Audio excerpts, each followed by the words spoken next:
Hello friends, मैं Devendra Sahu YouTube के इस चैनल डी के मैथ्स ट्यूटोरियल में आपका स्वागत है। कॉम्प्लेक्स एनालिसिस का हम नया चैप्टर स्टार्ट करेंगे आज, और वो है conformal mapping and bilinear transformation. आज हम कन्फॉर्मल मैपिंग की बात करेंगे, डेफिनेशन, एग्जांपल्स और नोट। अगर अभी तक आपने चैनल को सब्सक्राइब नहीं किया है तो प्लीज सब्सक्राइब कर लीजिएगा, बेल आइकन प्रेस कर लीजिए और वीडियो को कंप्लीट देखिए। So let's start conformal mapping. तो डेफिनेशन अच्छे से ऑब्जर्व कीजिए। Let F be a function defined in डीज कंटेंडेंसी। कॉम्प्लेक्स प्लेन का कोई नॉन एम्प्टी सबसेट है, उसमें फंक्शन डिफाइंड है। Then F is said to be conformal at z not belongs to d if angle between any two oriented curve at z naught is preserved under f in magnitude as well as in sense और direction. Okay, तो क्या बोला गया है, कोई आपने complex plane के कोई सबसेट पे, नॉन एम्प्टी सबसेट पे फंक्शन डिफाइन किया है। Okay, complex valued function. अब वो जो फंक्शन है उसको कन्फॉर्मल बोलेंगे। तो सबसे पहले तो पॉइंट टेक करना है, कहां से, जहां भी डिफाइन है ना वहीं से आपको एक पॉइंट लीजिए। उस पॉइंट पर फंक्शन कन्फॉर्मल कहलाएगा। कंडीशन ये है कि उस पॉइंट पर आप कर्व ड्रॉ कीजिए, है ना। उस पॉइंट पर आप कर्व जब ड्रॉ करेंगे तो Z प्लेन में जो कर्व होगा, है ना, जो एंगल बन रहा होगा वही एंगल W प्लेन में बनना चाहिए उस फंक्शन के अंतर्गत। यही तो लिखा है ना, angle between any two oriented curve at Z not पर, जैसे Z नॉट पर कोई दो ओरिएंटेड कर्व है, ठीक है ना, तो जो इमेज है ना, आपका जो F इमेज है, इसके अंतर्गत जो W नॉट होगा, Z नॉट का इमेज है, समझ लीजिए W not, F of Z not है ना। तो इन पर अगर आप ओरिएंटेड दो कर्व बनाते हैं तो जो एंगल यहां पर बना है वही एंगल यहां पे बनना चाहिए, और साथ ही साथ डायरेक्शन सेम होना चाहिए। Magnitude as well as sense का मतलब क्या है, यहां पर लिखा ना कि इज प्रिजर्व्ड का मतलब यही कि ज्यों करता हूं, इसके इधर जो भी बना है वही उधर बनेगा। कंफर्म। तो is preserved under f in magnitude as well as in sense. Meaning ये है कि मैग्नीट्यूड का वैल्यू होता है मान, है ना, वैल्यू। मतलब जैसे ये अगर 30 डिग्री है तो ये भी 30 डिग्री होगा, ये अगर 40 डिग्री है तो ये 40 डिग्री होगा। ये है मैग्नीट्यूड, मतलब जितनी है उतनी ही वैल्यू उधर होगा। कंफर्म। दूसरा है सेंस, मतलब डायरेक्शन। डायरेक्शन मतलब अगर ये इधर इस डायरेक्शन में है तो ये भी इसी डायरेक्शन में, सेम डायरेक्शन होगा। कंफर्म हो रहा है। तो मैग्नीट्यूड तो सेम होगा ही होगा, और साथ ही साथ जो वैल्यू है वो सेम तो होगा, उसके अलावा जो डायरेक्शन है वो भी सेम होगा। कंफर्म हो रहा है। तो इस बात को आपको अच्छे से क्लियर रखना है। डायग्राम को देखिए, बातें और अच्छे से समझ आ जाएगा। तो याद रखिए जेड प्लेन तो है ये कॉम्प्लेक्स प्लेन ना, तो इनपुट जो लिया जाता है उनको हम जेड प्लेन कहते हैं, और जो आउटपुट निकल के जो सामने आता है वो भी कॉम्प्लेक्स प्लेन में होगा। तो ये है आपका डब्ल्यू प्लेन, मतलब फंक्शन इमेज होने के बाद जो मिलेगा वो, ठीक है ना। तो देखिए जैसे जेड नॉट आपने लिया है ना डीओडी से, ये पूरा कॉम्प्लेक्स प्लेन है, समझ लीजिए कोई डीओडी रहा होगा डी, उसके अंदर पॉइंट जेड नॉट है, इस पर आपने दो ओरिएंटेड कर्व बनाया, एंगल यहां पर बन रहा है θ1 और डायरेक्शन है इस तरह से। कंफर्म। इमेज जब मिला जेड नॉट का, समझ लीजिए डब्ल्यू नॉट पर, तो इसमें जो आपका कर्व बना, ठीक है ना, तो एंगल जो θ1 है, मान लो ये 30 है तो ये भी 30 ही बनेगा, यानी कि ज्यों का त्यों होगा। ये इंपॉर्टेंट बात है। जैसे मैं θ2 लिखा हूं तो यहाँ θ1 इक्वल टू θ2 होगा, इस बात को ध्यान रखना है। और साथ ही साथ ये देखिए इधर इस डायरेक्शन में तो ये भी इसी डायरेक्शन में, क्लॉकवाइज तो ये भी क्लॉकवाइज, एंटी क्लॉकवाइज तो ये भी एंटी क्लॉकवाइज। आई होप ये कॉन्सेप्ट आपको क्लियर हुआ होगा, ठीक है ना। एक और डेफिनेशन निकल के सामने आता है, ठीक है ना। अब यहां पर एक डेफिनेशन जो निकल के सामने तो थोड़ा सा चेंज है। सोचिए वैल्यू सेम हो, मतलब मैग्नीट्यूड सेम हो, बट डायरेक्शन का कोई ठिकाना नहीं, मतलब डायरेक्शन हो सकता है ये इधर जा रहा है बट ये इधर जाए। उस सिचुएशन में फंक्शन को क्या कहा जाता है, उस सिचुएशन में फंक्शन को इस पॉइंट पर हम बोलेंगे आइसोगोनल। ओके, तो ये थोड़ा सा माइनर डिफरेंस है, इस बात को ध्यान रखिए।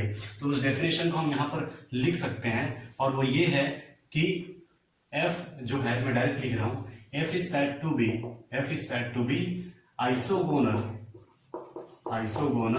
at Z naught belongs to D if angle between any two oriented curve at Z naught is preserved under F in magnitude, ठीक है ना, but not in sense।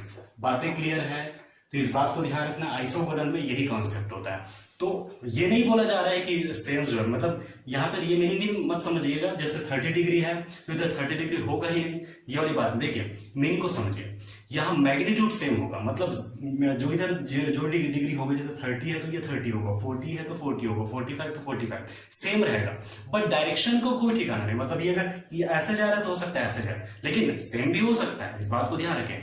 अब लॉजिक लगा, यहां से एक नया चीज कॉन्सेप्ट, कन्फॉर्मल मैपिंग इंप्लाई कर देगा आइसोगोनल को, क्योंकि कन्फॉर्मल मैपिंग तो मैग्नीट्यूड हमेशा प्रिजर्व्ड होगा ही, इसलिए इंप्लाई कर देगा आइसोगोनल को।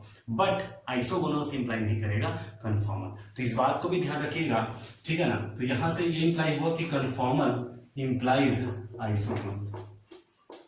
ओके, तो ये तो कॉन्सेप्ट जो है डायग्राम से समझ आता है, डेफिनेशन भी क्लियर हो जाता है, बट डायरेक्टली एग्जांपल्स थोड़ा प्रॉब्लम जाता है। हम क्या करेंगे, एक छोटा सा नोट लेंगे, उस नोट से डेफिनेशन समझने में ज्यादा आसान होगा कन्फॉर्मल का, फिर वहां से रिलेटेड हम एग्जांपल देखेंगे। इसको ध्यान से ऑब्जर्व कीजिए। A function f is conformal in S if and only if f is conformal at every point of x। देखिए मैं अभी जो डेफिनेशन हमने देखा कन्फॉर्मल का, वो एक पॉइंट पर था, है ना। Conformal at z not belongs to d करके मैंने लिखा था, याद होगा। अब सोचिए किसी सेट में, कॉम्प्लेक्स प्लेन के किसी सेट में कन्फॉर्मल का मीनिंग क्या होता है, ठीक है ना। तो ध्यान रखिए इस बात को, कोई फंक्शन जो है किसी सेट में कन्फॉर्मल कहलाता है ना। F is conformal in S या फिर F is conformal on S करके आप कह सकते हो। कंडीशन ये है कि एफ जो है एस के जितने भी पॉइंट होंगे उन सभी पॉइंट पे क्या होना चाहिए, कन्फॉर्मल होना चाहिए। तो इस बात का आप ध्यान रखिए। हो सकता है ये जो एस है एफ की डीओडी ही हो, है ना। कॉम्प्लेक्स प्लेन का कोई सबसेट तो होगा ही, हो सकता है फंक्शन जहां पे डिफाइन हो वही हो, या हो सकता है उनका कोई सबसेट हो। तो इस बात को ध्यान रखिएगा, फंक्शन किसी सेट में कन्फॉर्मल होता है बोला गया है, तो इसका मीनिंग ये है कि उसके जितने भी पॉइंट है उस पर क्या है, कन्फॉर्मल। और कन्फॉर्मल का मीनिंग आपने जस्ट अभी देखा कि आप दो ओरिएंटेड कर्व बनाएंगे तो एंगल सेम होगा, ठीक है ना, डब्ल्यू प्लेन में, और साथ ही साथ जो एंगल तो सेम होगा ही और डायरेक्शन भी सेम होगा, कंफर्म। अब देखते हैं नोट जो कि बहुत इंपॉर्टेंट रोल प्ले करेगा, वहां से एग्जांपल फिर देखना आसान हो जाएगा। देखिए first point, suppose f is an analytic function in D is contained in C, then f is conformal at z naught belongs to D if and only if f dash of z naught non-zero। तो देखिए बोला ये गया है कि function जो है analytic है ना, कॉम्प्लेक्स प्लेन के किसी सबसेट में, हो सकता है पूरा कॉम्प्लेक्स प्लेन ही हो। ओके, तो इंपॉर्टेंट इस बात क्या है, अगर फंक्शन एनालिटिक होता है तो उस सिचुएशन में ये डेफिनेशन बन के सामने आता है, फंक्शन कन्फॉर्मल है किसी पॉइंट पर, डी के किसी पॉइंट पर, इफ एंड ओनली इफ उस पॉइंट पर फंक्शन के डेरिवेटिव नॉन जीरो है। ओके, एनालिटिक का मतलब डिफरेंशिएबल हो गई। एनालिटिक का मीनिंग क्या होता है, डी के जितने पॉइंट उस वक्त पे डिफरेंशिएबल होगा। तो इंपॉर्टेंट यही है ना। और जितने भी हम एग्जाम्पल पढ़ेंगे वो एनालिटिक वाला ही होगा, इसलिए मैंने कहा कि आप इस नोट के जरिए एग्जाम्पल के थ्रू, अब मतलब नोट के जरिए एग्जाम्पल में जाना ज्यादा बेटर होगा। अब आप इसी को आप परिभाषा के तौर पे, डेफिनेशन के तौर पे इसको आप पकड़ के चलिए। अगर फंक्शन एनालिटिक है तो उस सिचुएशन में हमेशा ध्यान रखिएगा, अगर फंक्शन कन्फॉर्मल है तो उस पॉइंट पर फंक्शन की डेरिवेटिव नॉन जीरो होगा, और ये इफ एंड ओनली इफ चलता है, इसलिए डेफिनेशन फॉर्म करता है। तो इस तरीके से, ठीक है ना। तो बैक टू बैक एग्जांपल देख लेते हैं। जैसे मैंने लिया f of z equal to sine z, obvious है ये तो एंटायर फंक्शन तो एनालिटिक तो होगा ही, पूरे कॉम्प्लेक्स प्लेन में है ना। ये जो है पूरे कॉम्प्लेक्स प्लेन में डिफाइन है, यानी कि इस समय आप कह सकते हो, है ना, z बिलोंग्स टू c, यहाँ पर d क्या है, ऑल ऑफ c है। अब देखते हैं फंक्शन की सबसे पहले डेरिवेटिव निकाल लेते हैं। तो ये हो गया cos z, है ना, for every z belongs to c। Okay, अच्छा f dash of z zero कब देता है वो पहले निकाल लेते हैं। तो cos z equal to zero, है ना, cos z equal to cos 2n plus 1 pi by 2, n belongs to z।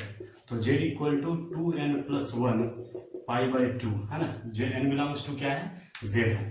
तो पूरे कॉम्प्लेक्स प्लेन में से 2n प्लस 1 पाई बाई 2, यानी यहां से, है ना, f dash of z equal to cos z है, जहां जहां जीरो दे रहे हैं उसको हम हटा रहे हैं, इसको हटा दीजिए, है ना। तो यहां से जो भी पॉइंट आप लेंगे, है ना, c accepting 2n plus 1 pi by 2, यहां से जितने भी पॉइंट होगा, लाइक आप 0 ले लो, है ना, 1 ले लो, 2 ले लो, जो भी पॉइंट आप लेंगे वे सबके सब पर डेरिवेटिव क्या होगा, f dash of 0 equal to कितना होगा, cos 0 1। क्लियर हो रहा है, मैं एग्जांपल दिया। तो यहां से यानी c accepting 2n plus 1 pi by 2 से जितने भी आप पॉइंट लेंगे उस पर डेरिवेटिव क्या होगा, नॉन जीरो होगा। इसका मतलब आप समझ सकते हैं, इसके अंदर जितने भी पॉइंट है उन सभी पॉइंट पे फंक्शन क्या होगा, कन्फॉर्मल। या इन जनरल में क्या कह सकता हूं, इन जनरल में ये कह सकता हूं, hence f of z is conformal at, ठीक है ना, एट ना लिख के डायरेक्ट लिख रहा हूं, conformal on c accepting 2n plus 1 pi by 2। Confuse बिल्कुल नहीं होना है ना। कभी कभी होता क्या है, हम डेरिवेटिव को चेक कर रहे होते हैं और डेरिवेटिव की मतलब फंक्शन डेरिवेटिव जो है उसी को कन्फॉर्मल बताने लगते हैं, तो ये गड़बड़ हो जाता है। ध्यान रखिए, फंक्शन ये है, इसकी कन्फॉर्मल आप चेक कर रहे हो, तो ये फंक्शन है, इस फंक्शन की डेरिवेटिव देखिए, और डेरिवेटिव जहां जहां नॉन जीरो होगा उस पॉइंट पे फंक्शन जो है, यानी कि जो साइन z है वो क्या होगा, कन्फॉर्मल होगा। होगा। तो c एक्सेप्टिंग 2n+1 π/2 पर फंक्शन की डेरिवेटिव यानी कि cos z नॉन जीरो है, इस वजह से इन सारे पॉइंट पर है ना क्या होगा, ये जो फंक्शन है वो कन्फर्मल होगा। ओके, और एग्जांपल ले लेते हैं, जैसे मैंने ले लिया z²।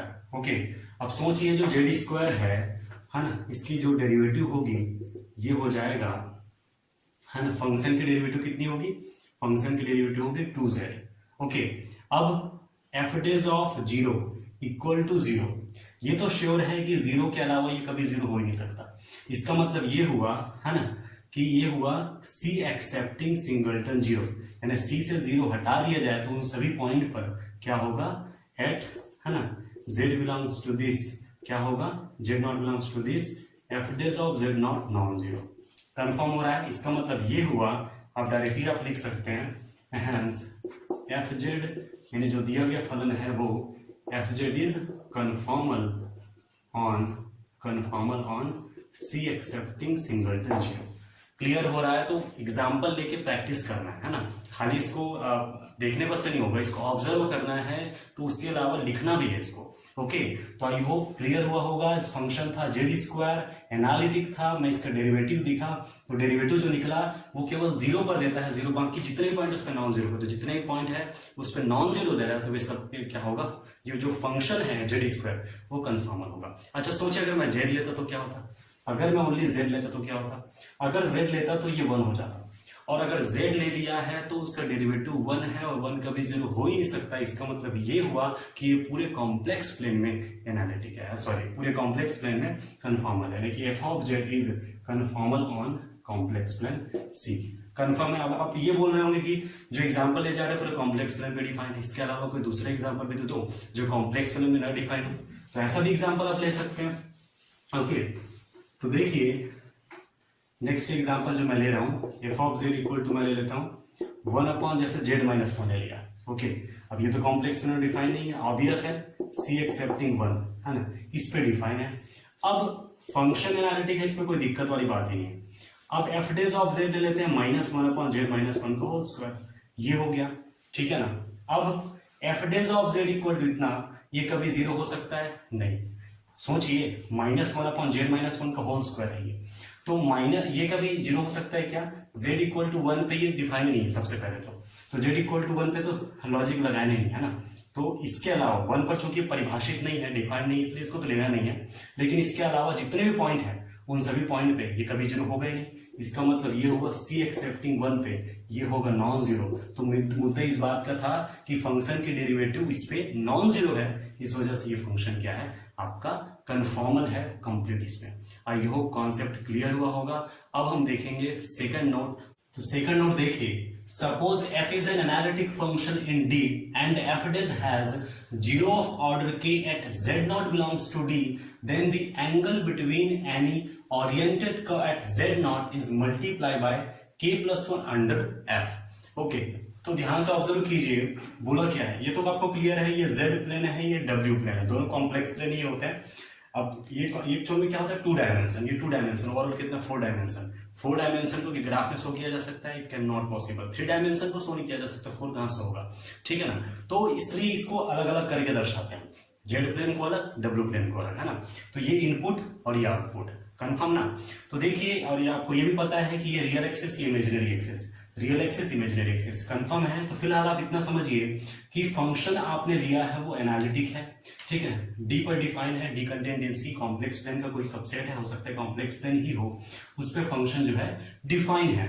ओके, अब क्या किया गया, फंक्शन ठीक है जहां पे डिफाइन है वहां से पॉइंट लिया गया z0, तो z0 पर अगर फंक्शन की डेरिवेटिव जो है, फंक्शन की डेरिवेटिव यानी एफ डेज ऑफ जेड, वो अगर 0 रखता है, 0 रखने का मतलब क्या होता है, जिस पॉइंट पे फंक्शन की डेरिवेटिव 0 है ना, फंक्शन की डेरिवेटिव भी तो फंक्शन होगा, तो वो जो फंक्शन है, चलो इसको समझ लो g, इसको नाम लेते हैं g, तो g जो है उनके पास 0 है। 0 होने का मतलब क्या होता है, जिस पॉइंट पे वो 0 देता है उसे हम 0 कहते हैं। ओके, तो वो कौन रख रहा है, एफ डेज रख रहा है, तो एफ डेज 0 रखना चाहिए, और उस 0 की ऑर्डर है k, हो सकता है 1 ऑर्डर का, 2 ऑर्डर का, 3 ऑर्डर का। 1 ऑर्डर का रहता है तो आप सिंपल ऑर्डर बोलते हो, सिंपल 0 करके बोलते हो, 1 ऑर्डर से ज्यादा होता है तो मल्टीपल 0 करके कहते हैं। ओके, तो मुद्दा इस बात का है कि फंक्शन की डेरिवेटिव के ऑर्डर का 0 रखता है।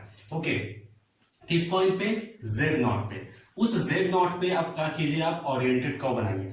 कर्व बना, जो भी एंगल थीटा है, फंक्शन इमेज जब गया तो जो इमेज कर्व है, इमेज कर्व आप कह सकते हैं, तो इनके बीच में जो एंगल बनेगा वो एग्जैक्टली इस थीटा का k+1 मल्टीपल होगा। यानी कि जिस पॉइंट पे जो ऑर्डर रख रहा है उस ऑर्डर में जस्ट 1 आप ऐड कर दीजिए, उसका मल्टीप्लीकेशन। एक बार और इसको रिवाइज करते हैं, ध्यान से ऑब्जर्व कीजिए। मैंने ये कहा कि फंक्शन एनालिटिक है और फंक्शन की डेरिवेटिव है ना, फंक्शन की जो डेरिवेटिव पॉइंट पे 0 रखता है उसकी ऑर्डर k है। ओके, तो फंक्शन की जो डेरिवेटिव है वो 0 जेड नॉट पे रखते हैं, तो उस पर कर्व बनेगा ओरिएंटेड कर्व, ठीक है। उसकी जो भी एंगल होगी उस एंगल में इस ऑर्डर का +1 मल्टीप्लीकेशन हो जाएगा, है ना। इसके जैसे कि समझ लीजिए ये थीटा है, अगर 1 ऑर्डर का रखता है तो 2 थीटा हो जाएगा ये, अगर 2 ऑर्डर का रखता है तो 3 थीटा हो जाएगा, अगर 3 ऑर्डर का रखता है तो 4 थीटा हो जाएगा।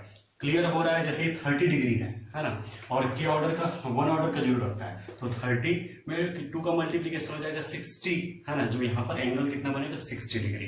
तो आई होप ये क्लियर हो रहा है। तो जो भी ऑर्डर का रहेगा उसमें 1 ऐड कर दीजिए और थीटा के साथ मल्टीप्लीकेशन कर दीजिए। इनका मैं यूज बताऊंगा भी, फिलहाल आप इसको नोट के तौर पे याद रखें ना, और डायग्राम कैसे बन रहा है ना, कैसे फॉलो हो रहा है उसको भी आप समझिए। ओके, तो ये हो गया कंफर्म। थर्ड नोट देखिए, let gamma be a curve given in terms of x and y when f of z equals to u plus iv transform this curve, then the image curve can be obtained by finding the relation between u and v with the help of relation between x and y। देखिए जो gamma दिया रहता है ना, अगर वो curve जो है गामा अगर x और y के रिलेशन में दिया हुआ है, यानी function of x and y के फॉर्मेट में दिया हुआ है, तो उस सिचुएशन में कर्व के बारे में इसमें बताया गया।